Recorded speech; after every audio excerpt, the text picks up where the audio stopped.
বাংলাদেশের রাজনীতি এখনো স্বাভাবিক হয় নাই।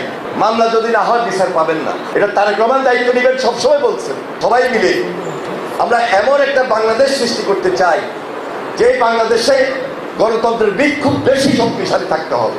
যদি শক্তিশালী না থাকে হাসিনার সুযোগ পেয়ে যাবে। এই সুযোগ দেওয়া যাবে না।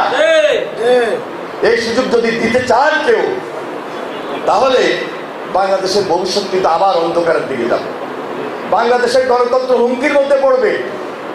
বাংলাদেশের রাজনীতি অস্বাভাবিক হয়ে যাবে। যেই বাংলাদেশের রাজনীতি এখনো স্বাভাবিক হয় নাই। আমাদের আন্দোলন ছিল, আমাদের আন্দোলন শুধু জুলাইয়ের আন্দোলন ছিল না।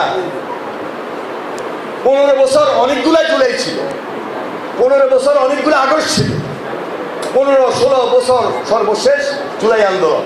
সুতরাং আমরা সব এক, সব অভিন্ন। এখানে পাটল ধরনের কোনো সুযোগ কেউ দিবেন না।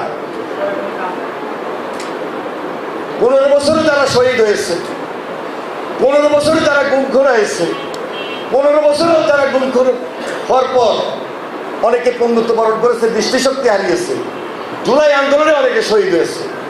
সবাই দেশের জন্য লড়েছে, দেশের জন্য সংগ্রাম করেছে। আলাদাভাবে আমরা দেখি না, আমরা বিএনপি দেখবই না আলাদাভাবে।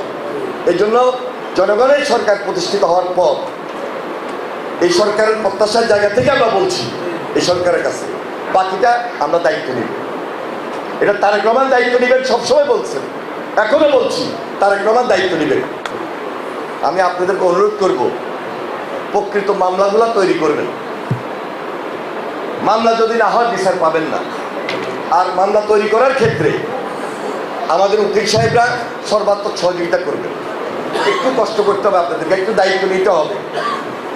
আর মামলা করতে গিয়ে যে অপরাধী তাকে আপনারা চিহ্নিত করবেন, তার বিরুদ্ধে মামলাগুলো দেবেন।